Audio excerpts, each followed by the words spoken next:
Hello students, आज हम आपके लिए लेकर आए हैं बहुत ही इम्पोर्टेंट पॉइंट। परीक्षा में कई बार पूछा जा चुका यूपी बोर्ड के अनुसार प्रश्न, प्रथम कोटि की अभिक्रिया। तो बच्चों देखते हैं प्रथम कोटि की अभिक्रिया। सबसे पहले हम देखेंगे बच्चों प्रथम कोटि की अभिक्रिया कहते किसे हैं, फिर प्रथम कोटि का वेग स्थिरांक के पदों में संबंध, जैसे हमने शून्य कोटि का ज्ञात किया था संबंध, इसी प्रकार। ठीक है बच्चों, तो सबसे पहले परिभाषा देखते हैं प्रथम कोटि की अभिक्रिया। वह रासायनिक अभिक्रिया जिसमें अभिक्रिया का वेग केवल अभिकारक की सांद्रता पर निर्भर करता है, प्रथम कोटि की अभिक्रिया कहलाती है। वह रासायनिक अभिक्रिया जिसमें अभिक्रिया का वेग केवल एक अभिकारक की, कितने पे बच्चों, केवल एक अभिकारक की सांद्रता पर निर्भर करता है, प्रथम कोटि की अभिक्रिया कहलाती है।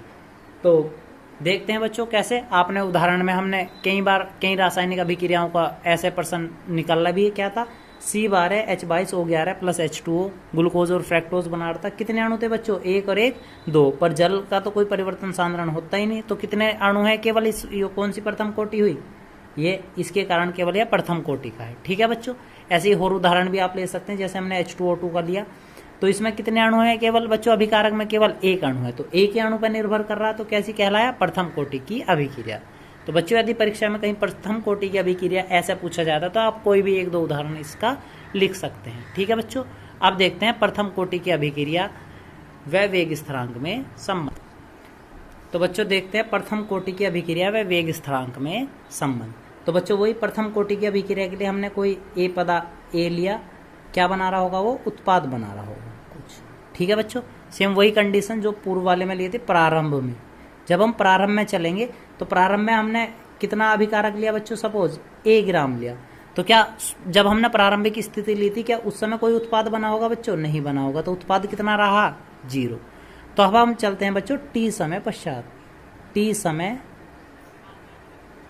पश्चात।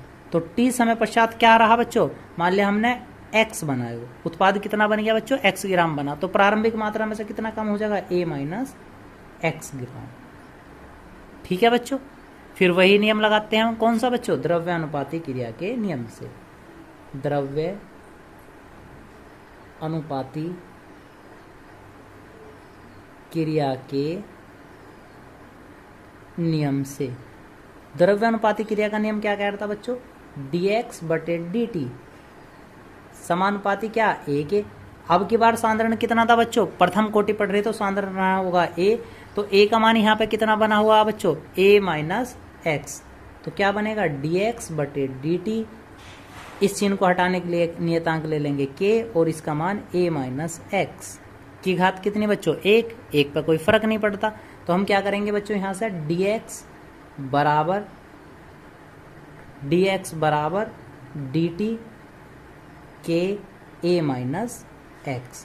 तो अगली बार हम बच्चों क्या करते हैं, t को तो अलग कर देते हैं, dx बटे a माइनस एक्स है, x वाले पदों को एक तरफ ले लेंगे, जब x वाले पद को लेंगे तो a माइनस एक्स इस तरफ हो जाएगा और k dt इस तरफ हो जाएगा। तो हुआ क्या बच्चों, t को तो हम इस तरफ ले आए, a माइनस एक्स को इस तरफ, यानी x वाले एक तरफ कर दिया हमने, t वाला पद एक तरफ। इसे कह देंगे हम बच्चों समीकरण नंबर 1। क्या कह दिया जाएगा बच्चों इसे, समीकरण नंबर 1। एक बार फिर यहाँ तक का पॉइंट समझेंगे। हमने प्रथम कोटि के लिए ए से उत्पाद बना रहे थे, प्रारंभ में हमने चले तो हमने कोई अभिकारक लिया, कितना बच्चों, a ग्राम, तो उत्पाद प्रारंभ में कितना रहा होगा बच्चों, 0। फिर हम चले कितने पे, टी समय पश्चात, तो टी समय पश्चात हमने मानना कितना बन गया होगा उत्पाद, x बना होगा, तो x बनने में क्या रहा होगा, प्रारंभ में से कितना कम हो गया होगा बच्चों, x। जब हम इसमें द्रव्यानुपाती क्रिया का नियम लगाएंगे तो क्या बनेगा, dx बटे dt समानुपाती a की घात कितनी रहेगी बच्चों, 1। तो इस चिन्ह को हटाने के लिए हम एक, जो यहाँ मात्रा कितनी दे रखी थी, इसकी सांद्रता a माइनस एक्स, इसकी घात 1, जिसकी घात 1 उसका मान सेम रहेगा। तो अगली बार हम क्या करेंगे बच्चों, x वाले पद को एक तरफ ले लेंगे, a माइनस एक्स को इस तरफ ले आए और t को लेंगे इस तरफ। ठीक है बच्चों, क्या बना हमारे पास, dx बटे dt बराबर k dt, समीकरण नंबर 1। देखते हैं, तो बच्चों ये हमारी समीकरण नंबर 1 थी, dx बटे a माइनस एक्स बराबर k dt, समीकरण नंबर 1 जो हमने अभी बनाई है। तो हम क्या करेंगे, दोनों ओर समाकलन ले लेंगे, दोनों ओर का समाकलन करने पर, तो समाकलन करेंगे तो बच्चों क्या बन जाएगा, इस प्रकार 1/a-x इंटू डी एक्स। इसे ऐसे भी लिखा जाता है सकता है बच्चों, भाई a-x था 1/x dx, समाकलन का चिन्ह ये रहा, और इसे हम लिखेंगे क्या बच्चों, k dt समाकलन में।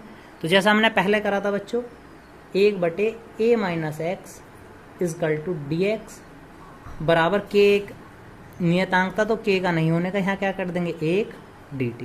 तो हमारे पास बचा बच्चों 1/a-x dx और k नुक्कन हुई 1 dx। तो बच्चों अब हम समाकलन के कुछ फॉर्मूले देखते हैं। यदि हम 1/x dx का समाकलन कर रहे हों, 1/x dx का समाकलन कर रहे हो, तो हमारे पास आता है log e बेस पे x। कितना आता है बच्चों, log e बेस पे x। ठीक है, अब यदि यो वाला तो हमने पहले भी पढ़ा था, यदि 1 dx का हम समाकलन करते हो तो कितना आ जाएगा बच्चों, x आ जाएगा। ठीक है बच्चों, फिलहाल में हमें इन दो सूत्रों को याद करने की आवश्यकता है, इसमें इनकी ही हमें आवश्यकता पड़ेगी। तो लिखा हुआ क्या बच्चों, 1/x के स्थान पर है a-x log x। तो बच्चों इसे ही हम अब हल करते हैं। तो जब हम इसका समाकलन करेंगे तो ये बनेगा कितना, log e बेस पे x के स्थान पे a-x है। और बच्चों एक चीज और ध्यान देंगे, जो a-x था यहाँ पे फंक्शन में क्या दिया हुआ है, माइनस है, इस माइनस के कारण यहाँ पे एक माइनस आ जाएगा। ठीक है बच्चों, बराबर k, और इसका कितना हो जाएगा बच्चों t प्लस एक समाकलन नियतांक ले लेंगे हम, कितना इसमें c, हमेशा की तरह इस प्रकार ही आता है समीकरण नंबर 2। फिर दोबारा समझेंगे बच्चों, यहाँ से जब हम इसका समाकलन कर रहे तो 1/a-x है, यह फंक्शन हमें एक मैथ की एक लंबी प्रक्रिया है, t मान के करना पड़ता है। तो यहाँ पे बायो वाले बच्चे केवल इस चीज से समझेंगे, a-x था, यहाँ पे एक माइनस चिन्ह था जिस कारण ये माइनस आ गया। ठीक है बच्चों, बाकी सेम कहानी है, log e बेस पे a-x और इसका कितना बना t। अब हमें क्या चाहिए बच्चों, यहाँ से पूर्व की तरफ c का मान चाहिए, और c के मान के लिए हम कहाँ चलते हैं, प्रारंभ में। c के मान के लिए जब हम c के मान के लिए चलेंगे कहाँ, प्रारंभ में, तो प्रारंभ स्थिति सेम वही है, x का मान कितना प्रारंभ में 0 है, और t का मान भी कितना बच्चों 0। हमने जैसे शून्य कोटि में देखा था, तो x बराबर भी 0, t बराबर भी 0 के मान किस में रख देंगे, समीकरण नंबर 2 में। x व t के मान समीकरण 2 में रखने पर जब हम दोनों के मान इसमें रखेंगे तो क्या बनेगा, माइनस log e बेस पे x का a-x का मान कितना बच्चों 0 बराबर k गुना 0 प्लस में क्या बच्चों c। तो बचा क्या, माइनस log e बेस पे कितना a बराबर c। तो c का मान कितना आ गया बच्चों, ये c का मान समीकरण 2 में रख देंगे, c का मान समीकरण 2 में रखने पर। तो बच्चों यहाँ से फिर समझेंगे एक बार, जब हम c पर प्रारंभ में चले तो प्रारंभ में हमारा x का मान भी कितना था 0 था, और t का मान भी कितना था 0 था। तो हम कितने पर चले, x व t के लिए समीकरण नंबर 2 में रख दिया x और t का मान। तो जब हम x के स्थान पर यहाँ 0 रख देंगे और t के स्थान पर यहाँ 0 रख देंगे, तो कितना बना, माइनस log e बेस पे 0 में से a में से 0 गया a, और ये वाला 0। तो c का मान जब हम यहाँ पे पुट करेंगे दोबारा तो क्या बनेगा बच्चों, माइनस। तो बच्चों जब हम c का मान रखते हैं तो कितना होगा, log e बेस पे a-x बराबर kt, और c का मान कितना आया बच्चों, यहाँ माइनस log e बेस पे a। ठीक है बच्चों, तो जैसे ही हमने c का मान रखा है, इस तरफ माइनस में से इस तरफ ले आएंगे तो क्या बनेगा बच्चों, log e बेस पे a minus log e base पे a-x बराबर क्या बना बच्चों, kt। कितना बन गया, kt। तो अब बच्चों log का एक सूत्र आपने पढ़ा है, log m minus log n equal to कितना होता है बच्चों, log m/n। यदि दो log के बीच में माइनस है तो किस में आ जाता है बच्चों, भाग में। तो यहाँ पे भी देखो ये स्थिति बन रही बच्चों, log e बेस पे a और माइनस log e बेस पे a-x। तो क्या हो जाएगा बच्चों, log e बेस पे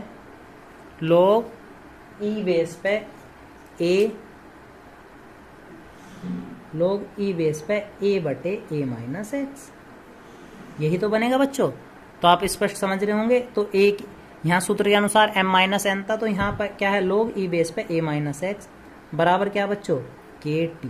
क्या बन गया बच्चों के टी। यदि हमें बच्चों यहाँ से k का मान निकालना हो तो k बराबर क्या बन जाएगा 1/t log e बेस पे a/a माइनस एक्स बराबर क्या बच्चों k।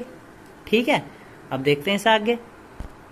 तो बच्चों क्या बचा था 1/t log e बेस पे a माइनस एक्स बराबर क्या बच्चों k। तो यदि हम k को इस प्रकार भी लिख सकते हैं k बराबर 1/t log e बेस पे a माइनस एक्स। ठीक है बच्चों, तो एक सूत्र हो रहा है बच्चों log का, log e बेस पे x, log e बेस पे x को यदि हमें 10 बेस पे बनाना हो तो सूत्र है 2.303 log 10 बेस पे x। यानी कि यदि वो e बेस को हमें कितना बेस करना हो बच्चों 10 करना हो तो उसमें कितने की गुणा कर दो 2.303 की। ठीक है बच्चों, तो यही काम हम इसमें करेंगे। तो क्या लिख देंगे अब हम बच्चों इसे क्या लिख सकते हैं k बराबर 2.303 बटे t log, भाई x के स्थान पर क्या है पूरा फंक्शन है, तो e के स्थान पर हम क्या रख देंगे 10 a बटे a माइनस एक्स। तो यही आया हमारा प्रथम कोटि और वेग स्थिरांक के पदों में संबंध। बहुत इंपॉर्टेंट पॉइंट है बच्चों, या तो इस पॉइंट पर आंकिक प्रश्न बोर्ड में या फिर यही आपको सिद्ध करने के लिए पूछ लिया जाता है, जहां सभी बच्चे जानते हैं जहां k बराबर क्या है बच्चों वेग स्थिरांक या वेग नियतांक। ठीक बच्चों, t क्या है यहाँ पे समय, a क्या है प्रारंभिक मात्रा, क्या है बच्चों प्रारंभिक मात्रा, a माइनस एक्स है यहाँ पे क्या शेष मात्रा, क्या है बच्चों शेष मात्रा। ठीक है बच्चों, तो हमारे पास दो पद आए, k बराबर क्या, जहां इसमें k क्या था वेग स्थिरांक, t क्या था समय, a था प्रारंभिक मात्रा और a माइनस एक्स था शेष मात्रा। तो बच्चों एक छोटा सा डेरिवेशन हो रहा है अर्धायुकाल के पदों में। तो बच्चों अर्धायुकाल पहले किसे कहते हैं, वह समय जिसमें अभिकारक अपनी प्रारंभिक सांद्रता का आधा रह जाता है या आधे रह जाते हैं, प्रथम कोटि की अभिक्रिया की अर्धायुकाल कहलाती है। तो हम जिस भी कोटि का पद निकाल लेंगे तो उसी कोटि के लिए है। तो वह समय जिसमें अभिकारक अपनी प्रारंभिक सांद्रता की आधी रह जाती है। तो हम प्रथम कोटि पढ़ रहे तो प्रथम कोटि का अर्धायुकाल कहलाता है। इसे T1/2 से प्रदर्शित करते हैं। किससे प्रदर्शित करते हैं बच्चों T1/2 से। तो यदि जो हमारा समीकरण था ये वाला समीकरण, तो यदि इस समीकरण में हम क्या करें बच्चों, इसमें x बराबर तो कितना रख दें a/2, x का मान जो हमारी प्रारंभिक मात्रा थी क्या कह रहा परिभाषा के अनुसार आधा रह जावे, और समय को कितना कर दें t को कितना लिख दें T1/2 लिख दें। कितना लिख दें बच्चों T1/2। और इस समीकरण को अब हम हल करेंगे।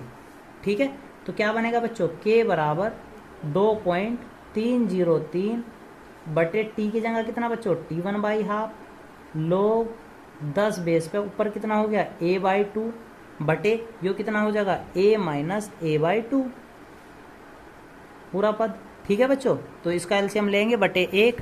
जब हम इसे हल करेंगे तो k बराबर कितना 2.303 बटे T1/2 और log 10 बेस पे a/2 तो बचा हुआ ही है, यो कितना बचेगा 2 एकम 2 माइनस a बटे में कितना बच्चों 2 से 2 कट गया, तो यहाँ पे कितना बचेगा आगे देखते हैं। तो बच्चों एक बार और देखते हैं, यहाँ जो था आपने लिखा हुआ था ऊपर क्या था a था, तो x का मान कितना लिखा बच्चों a/2, तो ऊपर वाला पद तो कितना रहेगा केवल a ही रहेगा। ऊपर वाला पद कितना है बच्चों a है, तो ऊपर वाला पद तो a है, नीचे क्या बचा था जब हमने इसका एलसीएम लिया 2 एकम 2 माइनस a यानी 2 a माइनस a बटे में कितना बच्चों 2, और जब हम इसे हल कर रहे थे तो हमारे पास कितना बचेगा ये वाला पद तो पूरा कितना था बच्चों a/2। तो क्या बनेगा k बराबर 2.303 बटे T1/2 और log 10 बेस पर ऊपर कितना बना a, और ये वाला भी 2 कहाँ चला जाएगा बच्चों ऊपर, और 2a में से एक a गया क्या बच्चों a, इससे ये कैंसिल हो गया।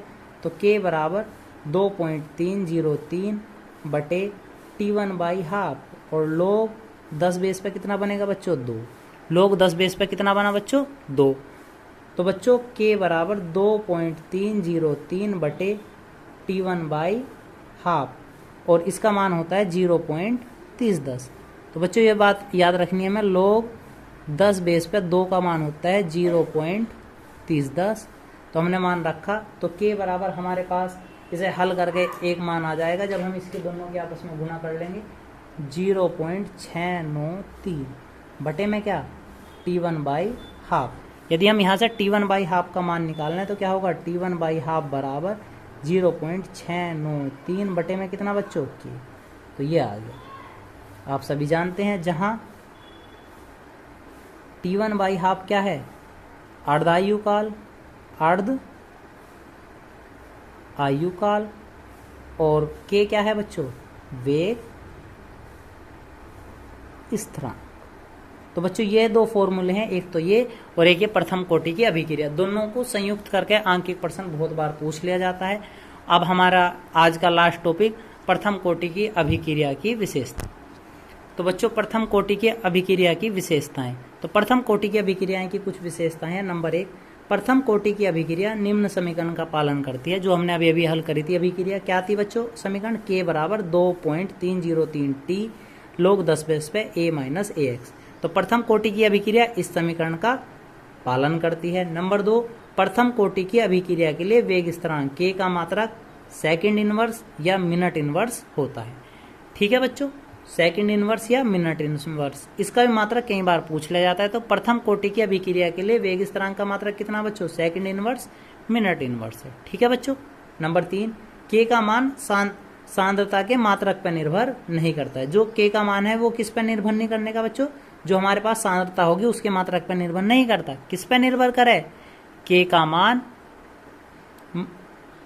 का मान समय पे निर्भर करेगा बच्चों। किस पे निर्भर कर रहा है, समय के मात्रक पे निर्भर कर रहा है, क्योंकि समय यदि यहाँ पे सेकंड दिया हुआ होगा तो सेकंड इनवर्स हो जाएगा, यदि मिनट दिया होगा तो मिनट इनवर्स हो जाएगा। 5वां पॉइंट, प्रथम कोटि की अभिक्रिया के लिए अर्धायुकाल अभिकारक की प्रारंभिक सांद्रता पर निर्भर नहीं करता है। तो प्रथम कोटि की अभिक्रिया के लिए अर्धायुकाल भी क्या अभिकारक की प्रारंभिक सांद्रता पर निर्भर नहीं करता। किस पे, प्रारंभिक सांद्रता पर निर्भर नहीं करता।